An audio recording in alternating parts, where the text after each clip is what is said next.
Facebook. I'm here with Eli Rubin and Elliot Wolfson for our keynote address. This is the final panel of this week of the Social Vision Conference Series. Before we begin, I want to briefly just plug Monday's events. So coming up this Monday, February 1st, we'll have a deliberation on Jewish education at 12 noon, followed up at 2 by a talk with Richard Sugarman, and then at 3 p.m. there will be a brief discussion with Joseph Telushkin. So come back for that. And without further ado, let me turn it over to Eli Rubin, who will be introducing Elliot Wolfson.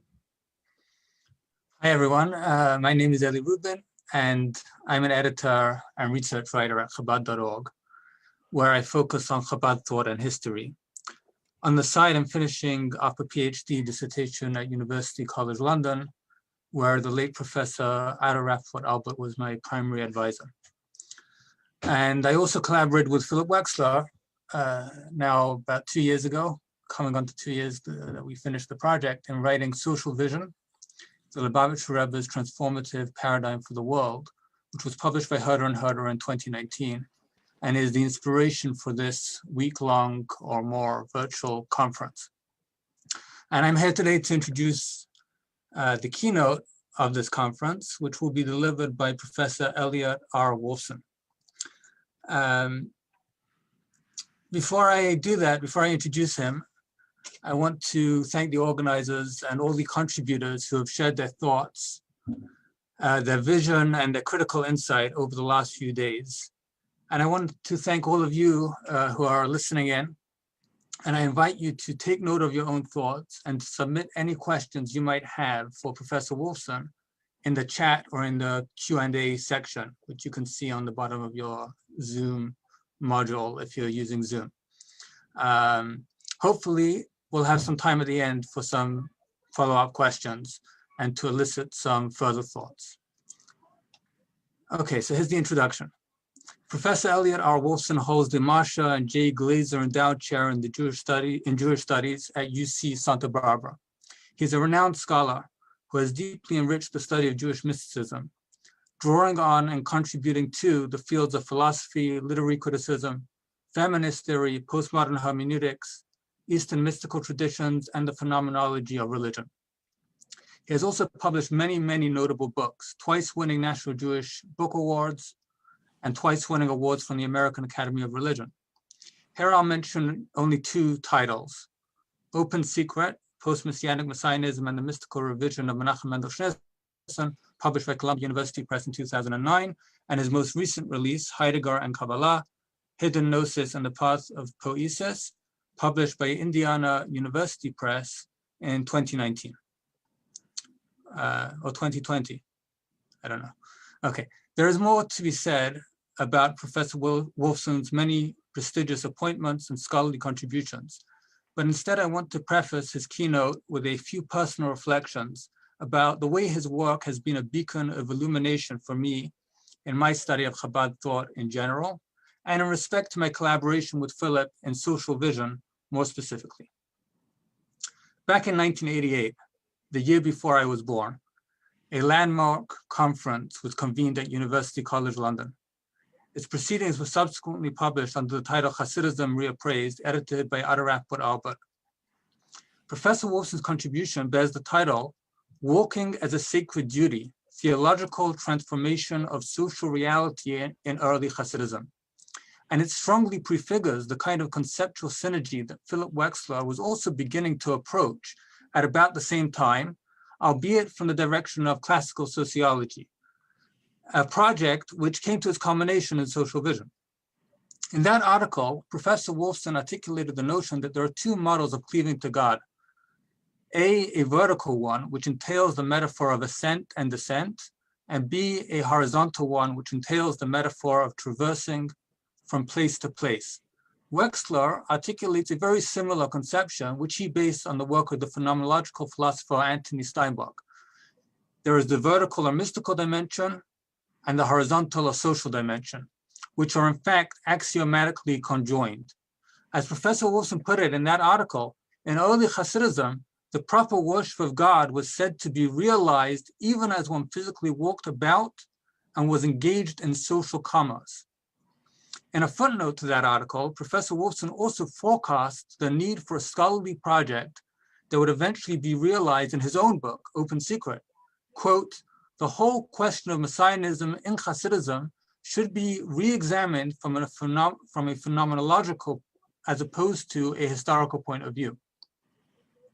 Just a line or two later, he went on to note that the implicit messianic dimension of Bechtian Hasidism is connected especially with the social need to communicate esoteric truths. Okay, one more point before I give you the floor, Professor Wolfson.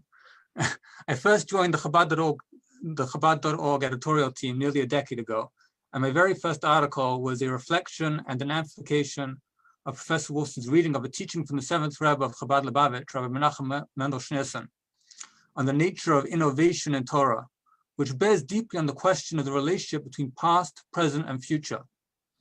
Envisioning the future has been the theme of this week's conference, and so I invite Professor Wolfson to deliver his keynote address titled In the Footsteps of the Footsteps, Futural Remembering and Awaiting the Past.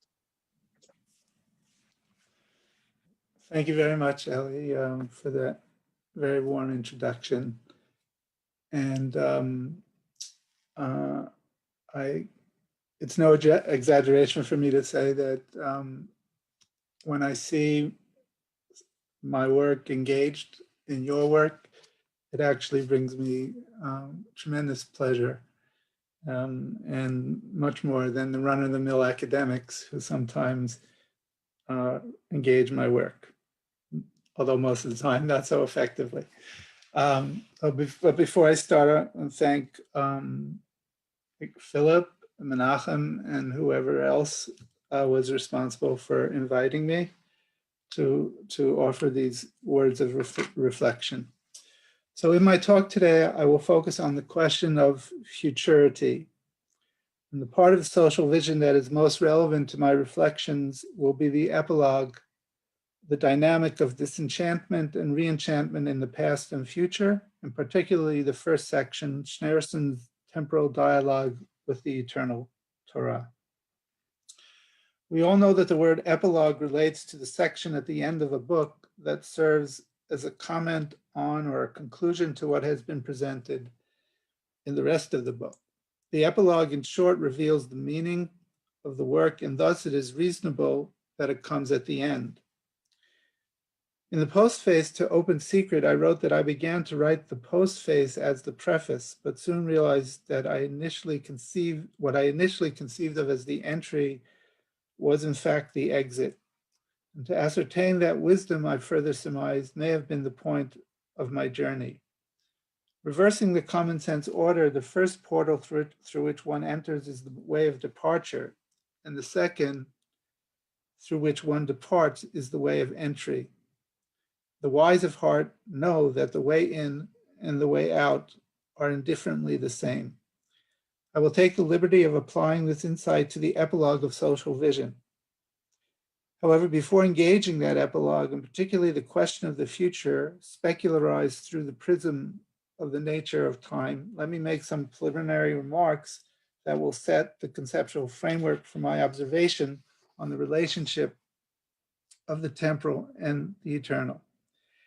It may have been some time for Menachem Mendel Schneerson to feel comfortable assuming the role of Rebbe of the Chabad Lubavitch movement, but there is little doubt that when he finally did accept it, marked by Hasidim as the deliverance of the Bati Lagani discourse on the 10th of Shvat, 5711, the first yahrzeit of the passing of his father-in-law, the Rebbe Rayatz, he did so out of the conviction that he would complete the mandate of his predecessor by leading the seventh generation, which he characterized in the traditional locution as living in the Ikveda de Mashiach, the footsteps of the Messiah, sometimes more emphatically as the footsteps of the Messiah, Ikveta de Mashiach, or as the end of the footsteps, Siyuma de Ikveta.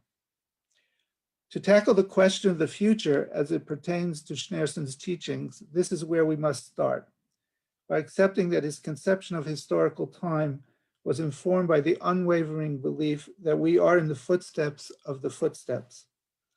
But what does it mean to be in the footsteps of the footsteps? the end of the footsteps? How long is the period of time marked by this locution?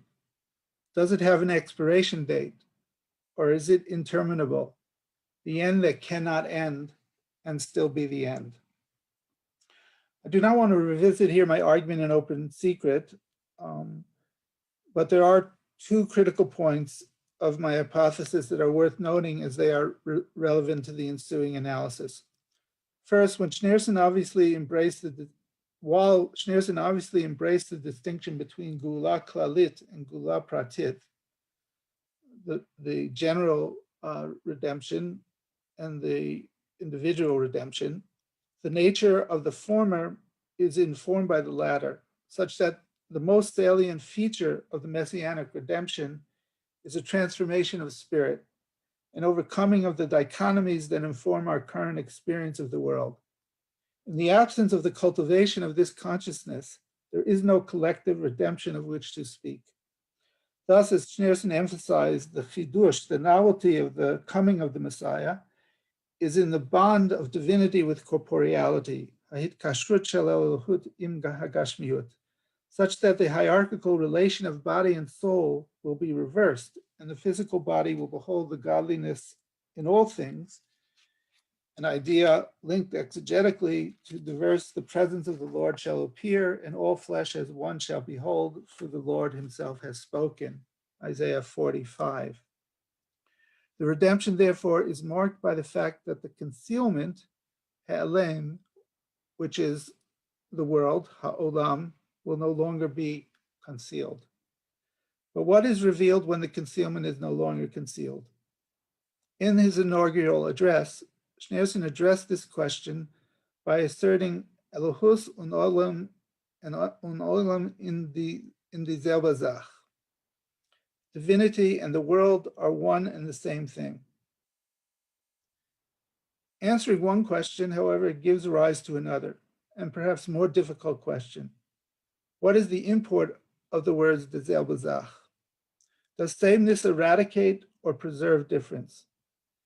Can we say that the finite world loses its role of concealing the light of the infinite because we become cognizant of the fact that the world and the essence of infinity are identical? In open secret, I remarked that Schneerson's words imply that the disparity between divinity and nature is erased in a manner that is a reversal of Spinoza's notorious maxim Deus sive natura, God or nature. That is, the Rebbe is speaking about the divinization of nature rather than the materialization of God. The discernment that nature is divinity on the part of Schneerson is based, therefore, on preserving the identity of their non-identity. That is, Elohus und Olam in dieselbe Sach signifies the ultimate paradox, the paradox of paradox, what Schneerson refers to as nimna ha-nimnaot, the impossible of impossibilities.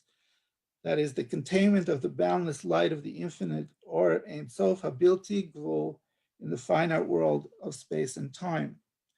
Taking hold of this paradox allows us to contrast the Chabad view with Spinoza's perspective, according to which divinity and nature are so completely identified that any sense of divergence between them is obliterated.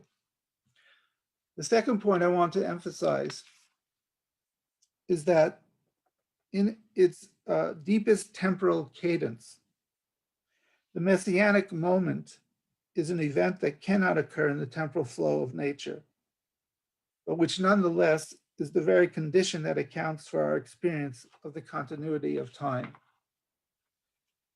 In contrast to the philosophical doctrine of presentism, that is, the conviction that everything is present or that only that which is present exists, the phenomenological chronology that I embrace and which I contend can be applied to the Chabad-Lubavitch ruminations on time posits that what ensures presence is the absence of being present.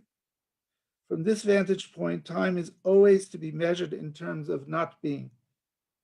This relates to the chiastic paradox that I believe overwhelmed the Rebbe's thinking and being. The future is already present as the present that is always future. To cast this matter in sharp relief, we can contrast it with the paradox that has informed Christian messianic hope through the centuries. to believe that the one who is to come is the one who has already come. Hence, the awaiting for the parousia, or the second coming, renders the future present by its having been in the past. By contrast, the messianic hope in Judaism, which has fueled the Chabad worldview, is predicated on an awaiting that renders the present future by anticipating a return to a past that is always yet to be. Take us back, O Lord, to yourself, and let us come back, renew our days as of old. In Lamentations 5:21. Chadesh Yameinu Kikedem. That is, read Kabbalistically, the renewal of that which is ancient is a renewal of that which has never been. And now, applying it even more technically, Keter, which is associated with Kedem, Keter, or the crown, right, the infinite will of Ein Sof, is coterminous with the infinite, and thus it is constantly renewed as that which has eternally been what is to become. Now, in deference to time, I will not read the next section, but briefly summarize it. This verse of Lamentations is interpreted or associated with the act of tshuva, the act of return, which, as we know, following Talmudic precedent, and also his predecessors in the Chabad-Lubavitch dynasty, is upheld by the Rebbe as the means that will expedite the messianic coming, or as he puts it, the avodah hatshuva, the worship of repentance, which is linked to this pietistic ideal of misirat hanefesh, self-sacrifice, is the mode of worship that occupies a higher level than even avodah the Torah u'mitzvot, the worship of the law and the commandments. And why is that so? Because tshuva embodies the paradox of shnei hafachim b'nosei achad, two opposites in one subject. Okay, so let me return now to the main point. The paradoxical nature of temporality as the replication of the same that is always different is further illustrated by the fact that the attribution of the name Elliot to Keter implies that it is a name that names nothing that is, but only the potential to be what will be. Let me cite here one crucial passage from the Zohar. The primordial one is Eya. This is the supernal concealed one. As it is said, I am what I am. And this is rendered in Aramaic, Ana man da Ana. So Eya, Asher Eya becomes Ana man da Ana. I am what I am. But it is not, the Zohar continues, but it is not known what it is. Below ityada manhu. Subsequently, the verse says, Asher Eya, I am that which is summoned to be revealed. Ana dezamin li'itgalia. So Eya, or the infinite will, denotes an insubstantiality conveyed in the expression, I am what I am. And the nature of that I is not known apart from what will be unfurled in the disclosure of its concealedness. And in that sense, right, we can say of that I that it is what it will be summoned to be revealed. And hence we see an intrinsic connection here between Zman, time, and the idea of summoning, Zamin, but specifically the summoning of a present that is determined contemporaneously by the past of a future that is yet to come, as what has already been, and by the future of the past that has already been what is yet to come. And it is my contention that Chabad messianism revolves about this axis. The aspect of Messiah and the corresponding level of the soul, Yechidah, are linked specifically to this gradation of the divine. And thus we can deduce we can deduce therefrom something rudimentary about the temporal comportment of the messianic future as the coming of the being that is already present as what is perpetually on the way to become. Now, Philip and Eli in Social Vision generously refer to this idea of mind in conjunction with Schneerson's interpretation of the rabbinic presumption that innovations in the study of Torah were encompassed in God's eternal thought before they were innovated in time, because in God, past and future are one.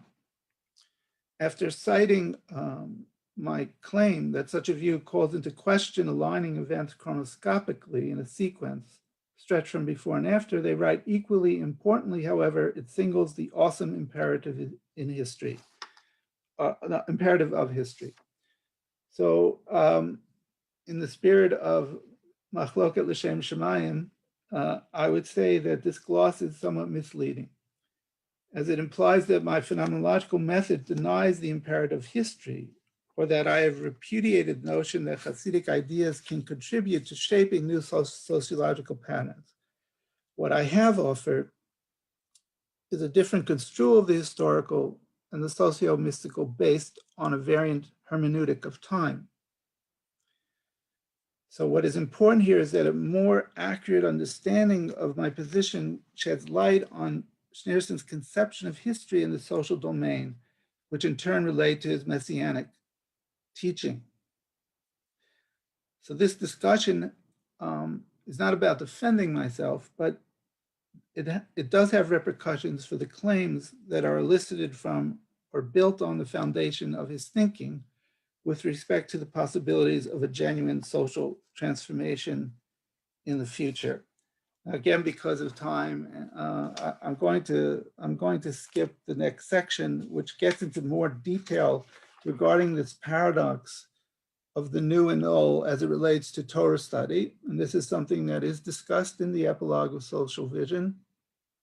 And some of the texts I discuss are engaged again in Social Vision, and some new texts which I did not discuss are brought to bear in this question. But again, the essential idea is that the new interpretations of Torah that come to light in the course of history pre-existed in the infinite thought or the wisdom of the divine, the supernal Torah that emanates from the essence of the infinite. Now, but here's the paradox that we have to take hold of. Their newness is not in diametric opposition to their antiquity or their having been. Their coming to be in time is a genuine sense of chidush, of novelty, but the sense of novelty here has to be measured against this paradoxical conception that what is new is old because what is old is new.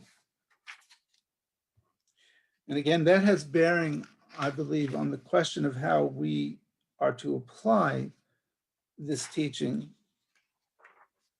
to social transformation. Okay, I'm skipping quite a bit here, but but here's where I think the relevance of what I'm saying might come to light, or as they say, where the rubber hits the road. The past can be experienced as present because the present can be experienced as past, but the present can be experienced as past only because the past can be experienced as present. Concretely, this abstract theorizing of time intimates that any transmutation of new ideas, which of course is a crucial part of the Hasidic ethos as depicted in Social Vision, will have to comply with the paradox of repetition and innovation. A novel change in society can only succeed if it is recognized as old. If this paradox is not heeded, then as the authors of Social Vision already conjectured, and I quote, the transformative success of Hasidism as the basis for a new social paradigm might lead to its own failure, to a new form of secularization and disenchantment. So another way of putting this is that I see no conceptual basis in the Rebbe's teachings to mandate a revolution of a disjunctive nature. Even the idea of a Torah Chadash, the new Torah, to be heralded by the Messiah, even that idea of a law beyond the binaries of permissible and forbidden is imaginable because it is believed to have been mandated by the Torah itself. So the exceeding of the law is an integral part of the law.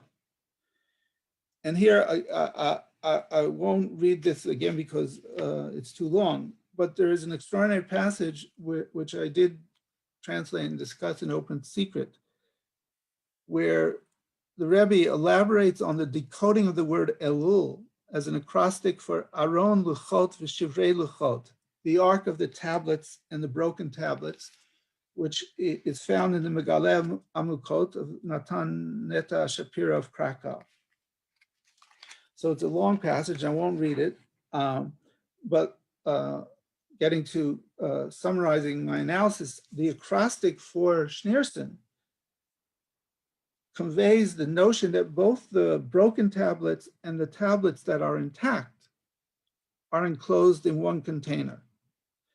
And this allows him to develop the crucial idea that Torah and repentance, respectively the tablets and the broken tablets, are bound together. The breaking of the tablets are preserved together in the ark to teach us that extending beyond the law is itself an aspect of the law, indeed the very measure of the law. Because if you think about it, tshuva calls upon us to exceed what the law demands. Right? And this is epitomized in Talmudic teaching, which is often repeated by the Rebbe, that tshuva, repentance, has the power to turn guilt into innocence, to turn one thing into its opposite. By the strict measure of the law, this is an absurdity, this is an impossibility. But what I'm contending is the Rebbe understood that this quality of tshuva, the exceeding of the law, is the very measure of the law. So to be released from the law is not attained by discarding the law, but by executing the law with an intensity that pushes past its limit. The encroachment of boundary demarcates the threshold of the boundary to be encroached. So I'll just take a few more minutes here because I want to leave room for reactions and conversation. But if we turn now to the refocusing our attention on the question of the future and the messianic restitution that may be extrapolated from the Rebbe's teachings. It is common to think of redemption primarily in terms of the future. And this is the approach that fuels the utopian spirit of social vision, epitomized in the conviction that Schneerson desired, quote, the Hasidic ethos to become a new foundation for a sacralized global society, providing an entirely new paradigm for individual life and communal life, for social institutions, and for political norms. So I don't want to belabor the point, but there you see the language, an entirely new paradigm. So the idea that I was articulating before with respect to the paradox of the new and the old would at least raise questions about what does it mean to say an entirely new paradigm.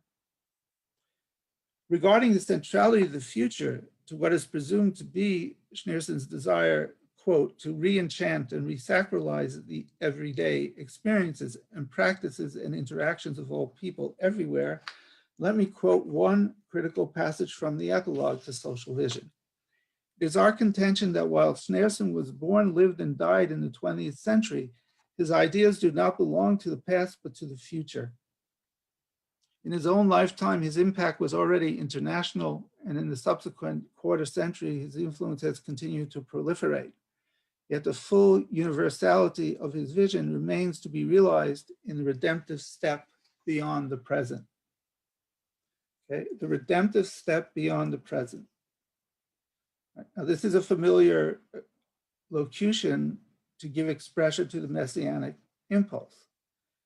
While I would acknowledge the reasonableness of presuming that the redemptive step is always of the future, we must nevertheless admit that Jewish history has proven that the future that is coming has consistently proved to be not the future that has been anticipated. Insofar as every figure in the course of Jewish history that has claimed a messianic status has been judged retroactively to be false. We can hypothesize, therefore, that the belief in a Messiah cannot materialize in time without being a denunciation of itself. It is within this space of deferment, the future cannot arrive and still be the future, that the spectacle of Jewish messianic hope must be envisioned. The tenor of that hope is well captured by Maurice Blanchot's ironic observation: waiting is always a wait for waiting, wherein the beginning is withheld, the end suspended, and the interval of another wait thus open.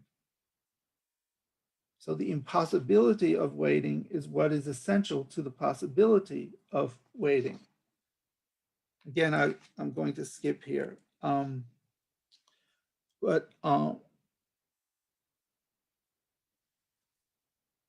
Let me mention here Yeshayahu Leibovich's famous reinterpretation of the 12th of the 13th principles of faith proposed by Maimonides. I believe by complete faith in the coming of the Messiah. Ani ma'amin be'emunah shlema beviat HaMashiach. So the belief, Leibovich argued, is anchored in a Messiah who is coming, beviat Mashiach, and not in a Messiah who has come. Now, this is a clever reading of Messiah, of Maimonides, and one that, to be candid, better accommodates the historical experience of the Jewish people. It would seem, however, that this explanation clashes fundamentally with what the Rebbe ostensibly believed. But a deeper and bolder reading of the Rebbe's teaching leads us to the insight that time is structurally futural, but its futurity does not belong to the three modalities of time. And this too is something that I elaborate in quite a bit of technical detail, and I will skip that here, but only to say that what informed thinking of, really from the Alter Rebbe to the Rebbe, with respect to this notion, is that the present, the bridge between a present that is no longer and a present that is not yet, that present is in time but outside of time. What do I mean by that? There's a connection made between that present and the Tetragrammaton, understood as the confluence or the compressence of the three temporal modalities, Haya, Hoveh, V'hiyeh. It was, it is, and it will be.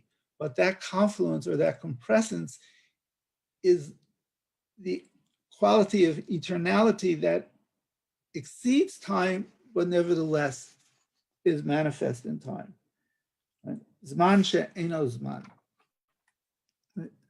So that's what I would suggest is the model for this, the messianic hope. It's not an expectation of a future that never was, but it is fully lived in the present, in the compressence of the three modalities that, in that sense, mimics or emulates the eternality of the Shem HaMeforash, right, the Tetragrammaton. Okay, so from the standpoint of the infinite, all time, and here I'm referring to a passage from the Tzemach Tzedek, the Rebbe's namesake, all time is comprised in the Rega Katan, the little while, right, or the infinitesimal moment, the smallest of demarcations, which is also connected to the quality of Malchut, right, which is the potential for boundary within the boundless. And it's not coincidental that the Rebbe spoke of the coming of the Messiah precisely in terms of this Rega Katan, the interlude of time that cannot be measured in time, in and through which he writes, or he spoke, we will exit from slavery to freedom and to the great light in the true and complete redemption through our righteous Messiah. The insinuated tenselessness of the intersection of the three temporal modes in this moment renders it meaningless, I think, to speak of the now in terms of the passage of time.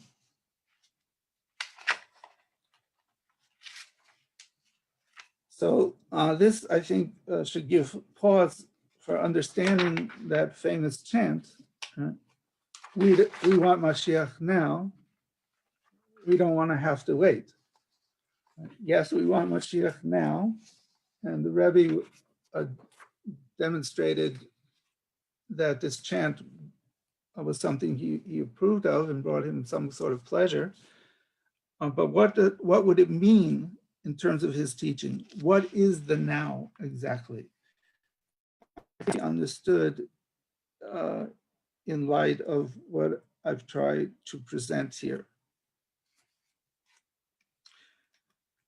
So let me come to my conclusion.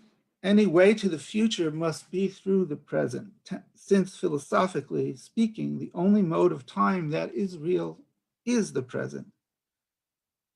But as I've discussed, there is something peculiar about this present.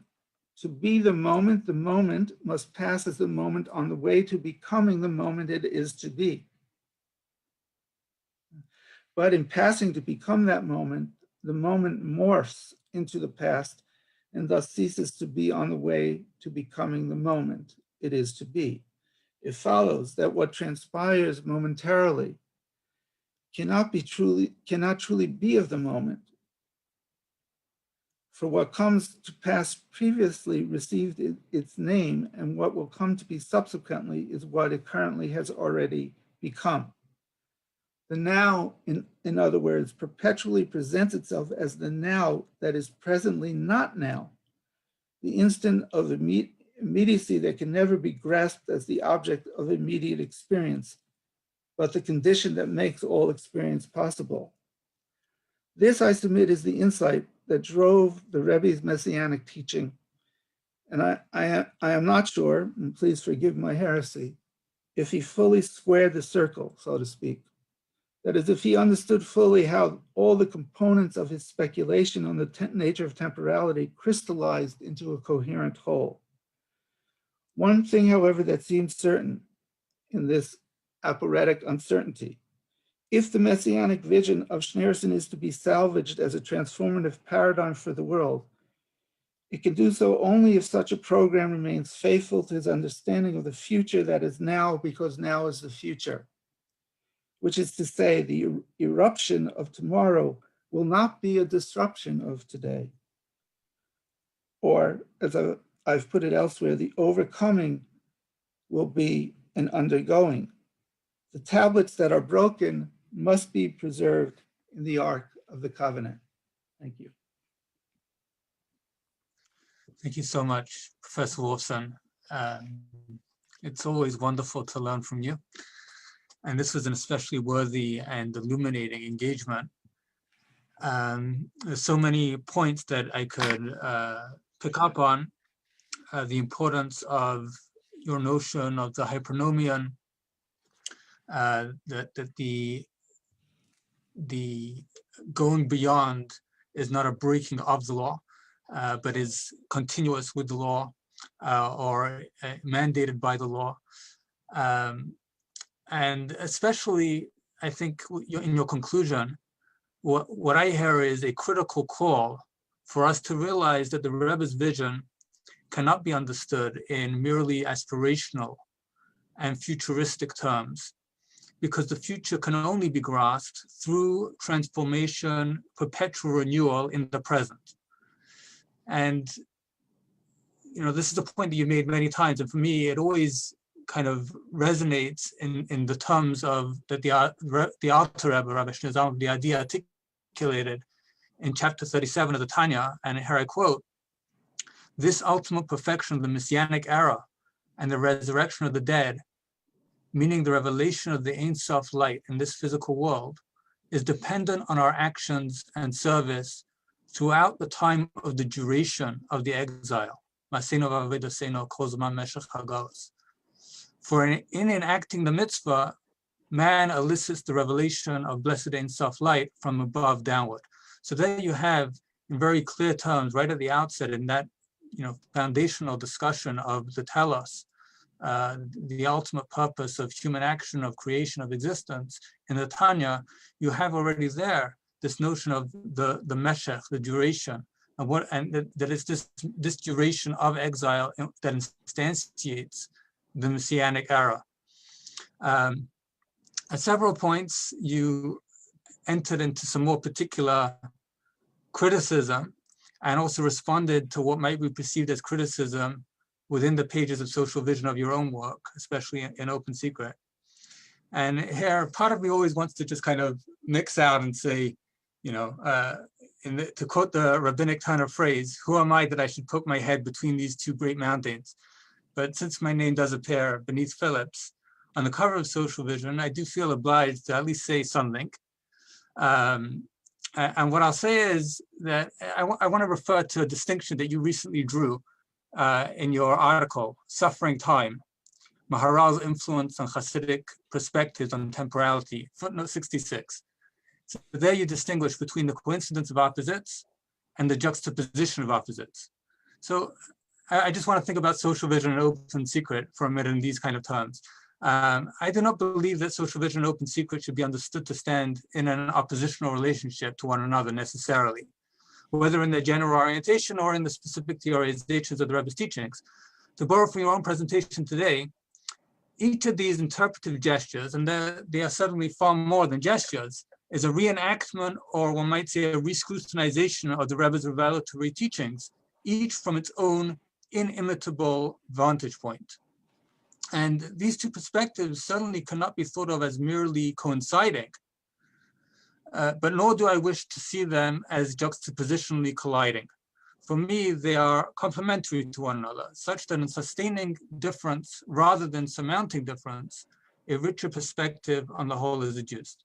At this point, I just want to say that there are some, I see already one question in the Q&A, so if anyone else wants to put questions in the Q&A, please do so, and I'll read them out. But I'm going to start with a question of my own, which arises from my own recent work, especially on Rashab's, the fifth Rebbe, Samach Vav, which, as I see it, the more that I return to Samach Vav, I see that there's a key term is Or Chadash Mamish, completely new illumination, a completely new luminosity. And so what I'm wondering is, in relation to the paradigm that you've articulated, really going back to Aleph Mem Tau, and so many of your works on time and on the tradition of innovation, Torah innovation, coming up with new Torah in the rabbinic and Kabbalistic traditions. So and as you've articulated again today, you have this model of linear circularity. And it's usually understood that the origin of the innovation lies in the past, and it's disclosed anew through its inimitable repetition in the present. Now, what I've recently been thinking, and I want to hear what you think about this, is that in the case of the Rebbe, in that particular text that you discussed today, where he talks about the Talmud Vasek, the seasoned student, who everything that he innovates, every new concept was already given. So the sense that I have revisiting that passage is that here, rather than the origin being in the past, the origin is in the present.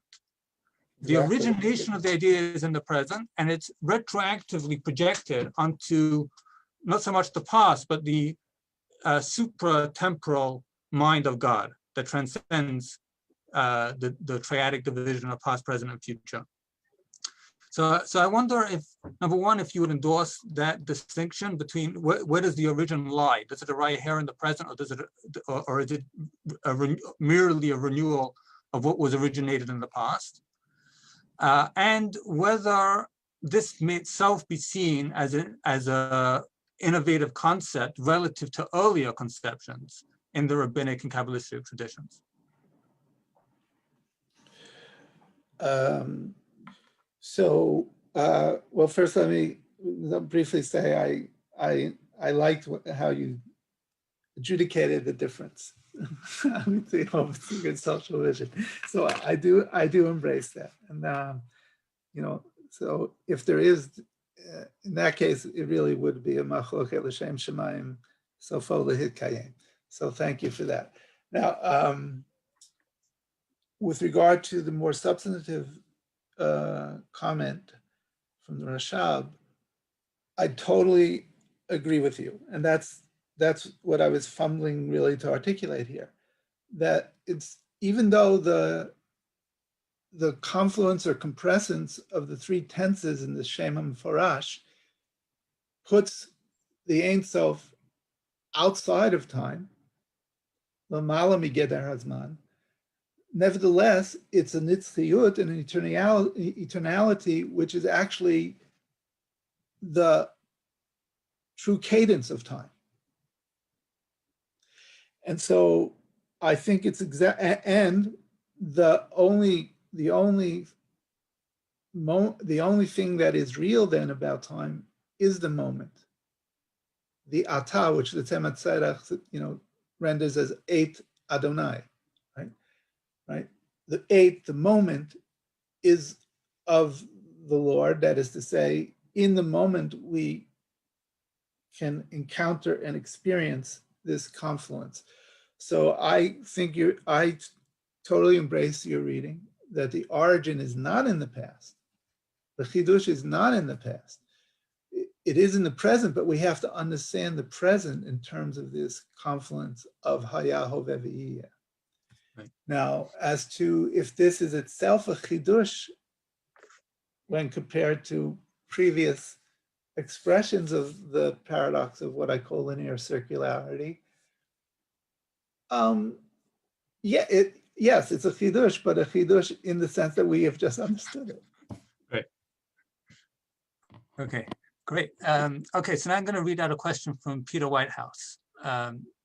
He says, in your recent paper, Metaphor, Dream, and the Parabolic Bridging of Difference, a Kabbalistic aesthetic, you mention a meditation concerning the Sephardic tree as encapsulating one of the profoundest truths of Jewish esoteric lore. How could our metaphorical and spiritual abstractions of trees connect to our relationship with particular trees, like those that are burning around the world? And how could that contribute to our new social vision and imagined and emergent civilization? Do we need new metaphors or remembered old ones to bridge to a post-secular cosmodernity? Is that right, cosmodernity? That's the question. Okay. Well, I'm very impressed that that essay is being referenced. I think it just went up. So I'm I'm impressed. Even I haven't read it yet. Yeah. But let me just first contextualize. So what I was talking about there is a very interesting Kabbalistic text that really I think only one other person has discussed, and that's Yossi Chayes. And what's interesting about that text is it doesn't only talk about the Sephardic tree, the tree of luminous emanations, but rather inculcates a practice of, on the part of the reader, of actually drawing or diagramming the Sefirot. So that's what's very interesting about it. So the point I was making there is that the Sefirot collectively are the disclosure of the concealment of the Ein Sof. So that is the paradox, and then something that I've discussed many other places and other people have discussed. Right? So we're talking about a very specific tree there, and that envisioning of the invisible is what I argue is at the core of Kabbalistic idea of metaphoricity or metaphor or mashal. Now, your question extends beyond that, and I'm not sure that I'm equipped to answer exactly, because the issues. I mean, this is a very good question, but one that's very difficult for me to answer. I mean, can we move from what I just articulated to a social program to address the real and burning, no pun intended, burning issues that are before us? That's a very good question. And I think, by the way, that should be a question to what's articulated in social vision as well.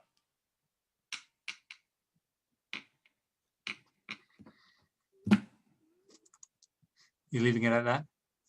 Yeah, I mean, I know it's an impoverished answer that I gave, but it's an honest one. I mean, I think it's very,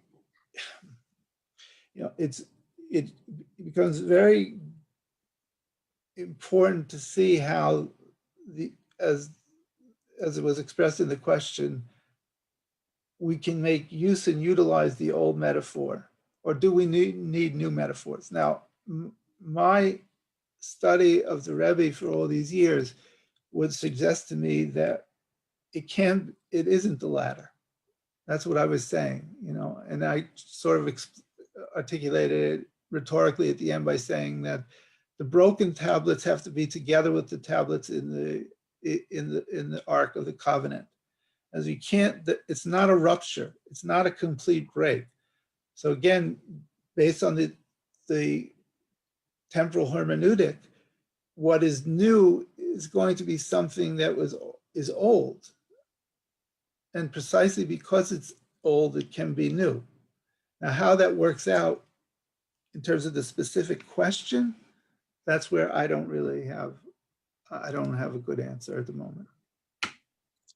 One thing that I might suggest is that, and just thinking of one example of this kind of, where we see the Rebbe taking a Kabbalistic image or metaphor and applying it in the world in a way that previously we might have not done, and previous rabbis had not done, is the idea of the feminine.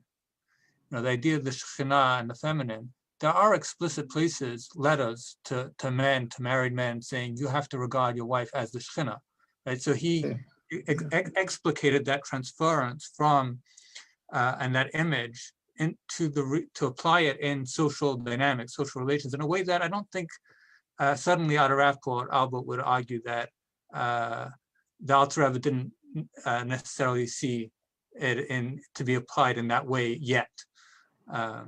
Right. So that might be a kind of a paradigm, an example.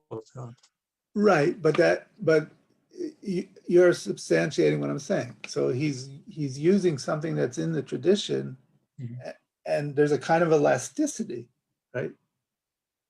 The symbol of the Shekhinah can be reinterpreted or revisioned as it is appropriate in the moment. And I think that, the Rebbe, there's a lot of credit for actually doing that. I mean, did he go far enough for some feminists? Probably not. Right. But I take your point. Okay, we have 5-6 more minutes. I don't see any other questions, so I'll ask quickly one of my own. So another thing that I was thinking about as I absorbed your words, the Rebbe in several places mapped out this notion that in the Messianic future, there are various different eras. There's the era of Yemot HaMashiach and Olam Haba, and then within that itself, he kind of subdivided Olam Haba that's the era when the Leviathan will be eaten, and the era where there will be no eating. And as you put it, these are associated with pleasure and the pleasure of no pleasure. So my question is, do you think that this could also be read as a kind of further affirmation of this idea that even if in some way, as we lose the present and it becomes past and we move to the next moment, and even if we have realized the now as in this messianic way, that the next moment requires a new redemption. And so that beyond the footsteps of the footsteps, there is also the redemption of the redemption. But what would the redemption of the redemption entail exactly? Getting beyond the need for redemption? Or is that what you're suggesting? Well, I was thinking, that's the kind of post-messianic messianism that you suggest in your title in Open Secret. Right. But what I'm saying is, in some way, is the Rebbe himself saying something like that? What is the Rebbe doing with that? With this investigation of redemption beyond redemption? Right. Yeah. Well, I think it's for us to keep trying to figure out. But that's what I said. I don't know that he himself squared the circle. In other words, there's a lot that he gave us, and will it all cohere in a kind of consistent or coherent way? I don't know. I'm not certain of that myself. Right, but I think what we can be certain of is that he would have wanted it to, because that's the vision that he articulated in Inyana Shatorat Achsidus, that it's a single whole. I understand. Yes, that he would have wanted it to, and maybe it is there, and I'm not capable myself of grasping it. But I do think there are disparate dimensions to this. And, in the nature of the Ein Sofiyut of this, right? In the nature of the infinity of the teaching itself, it will constantly engender more pratim, more prate pratim, more details and more details, right? And that in and of itself is an interesting thing to think about in terms of, again, of that moment. That now is infinitesimal, the rega katan, right? It's not so katan, right? It's katnut, it's hitrachvut, it's potential for endless and limitless expansion. It's the point. Okay, well, thank you very much. I think we'll end on that note, that every moment, every point has endless potential.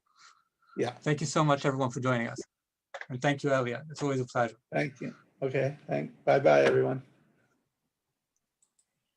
Bye. Thank you so much, Ellie and Professor Wolfson, for that deeply insightful and inspiring keynote address and conversation. So this is the last panel of this week of the Social Vision Conference series. We'll be joining again on the same Zoom link next Monday, February 1st at 12 p.m. noon Eastern time for a series of panels that will continue until 4 p.m. featuring talks from Richard Sugarman and Joseph Tulushkin and a deliberation on Jewish education. So please join us for that. And with that, we'll close for the week. Thanks so much. Thanks, Ellie. Bye-bye.